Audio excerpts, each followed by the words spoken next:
Hi everyone, my name is Adishon. On today's episode of Mailbox, we're addressing different mails from different people from all over the world.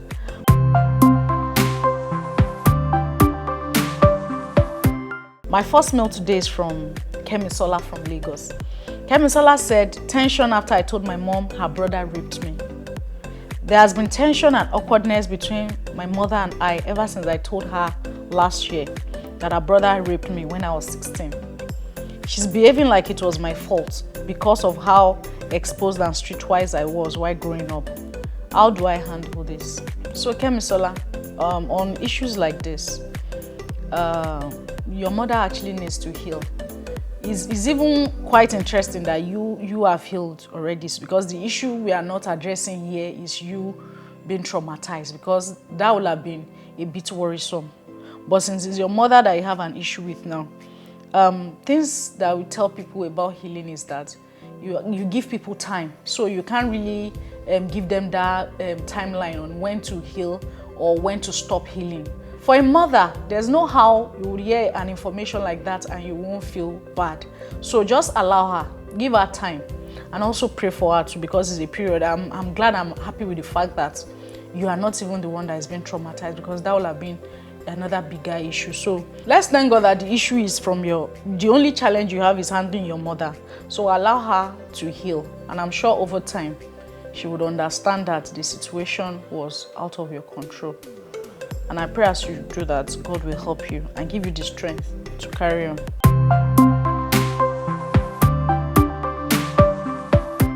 My second story is from Brenda from Pretoria, South Africa. So Brenda says, my son might be like his abusive father. Growing up, my son watched his dad beat me often. It took a lot and a long time for me to divorce my ex-husband. However, I'm scared my son may turn out like his father. I've seen some behavior that is worrisome. What can I do? So Brenda, to start with, as a parent, we should always be positive about our kids. I think your confession over your son should be positive. You should be saying word of affirmation. Your son is blessed, he's great, he will be a great guy, he will be handsome, he will be brilliant, he will be outstanding. Those are the words that should be coming out from a mother.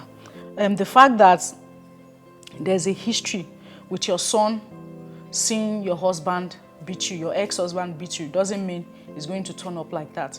You can actually rewrite the story. I know God will help you on this. Try as much as possible to be positive.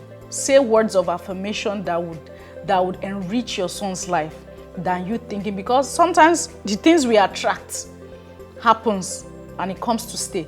So why not attract positive thing into the life of your son?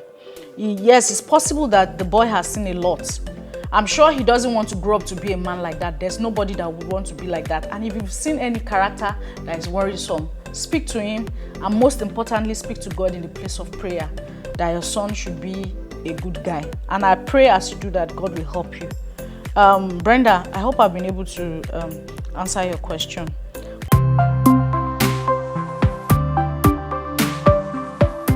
Last mail for today is from Ayonfe. Ayonfe is from Ibadan. Ayonfe says, my uncle saw a negative vision about my husband. My uncle goes to a white garment church. He called me of recent and said he saw a negative vision about my husband and told us to come to his church for prayers. I told my mom about it, but even she said I shouldn't be worried. We attend Pentecostal and I've prayed against it, but still so scared. Do we listen to him? Ayonfe from Ibadan. So Ayonfe, you need a personal relationship from God. I mean, when third parties are involved about your issues of life, especially when it's spiritually, it becomes worrisome. So I think what you and your partner mostly need is a personal relation. You must also hear from God, and then anything that you're doing that is not scriptural, it's not according to the word, I don't think you should go for it. Whatever the doctrine, whatever the church you're going to, just ensure that you are doing things according to the word of God. I mean, anybody can see anything, whether positive or negative, but whose reports do you believe? What exactly are you attracting into your life? I think you also should pick up a personal relationship. You really don't have to go to the church. No, you don't have to go on your knees, speak to God. Whatever is that thing that is worrisome or that is making you get scared, speak to God in the place of prayer, and He'll be ready to listen to your prayer. You must also cultivate the habit of a daily relationship with God, just like we say during teaching. So you are not supposed to go to God when there's a problem. It should be a constant relationship so that when you call Him, He knows you and He can answer you. He hears your voice. It won't be that, oh, who is the stranger that is talking to me? You must have a personal relationship. Your prayer life must be up to date.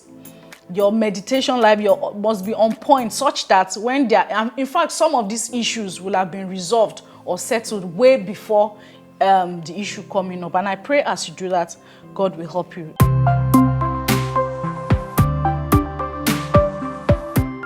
That'll be all on today's episode of Mailbox. I hope you've been blessed, and I hope I've been able to address some of your questions. Till next time, God bless you.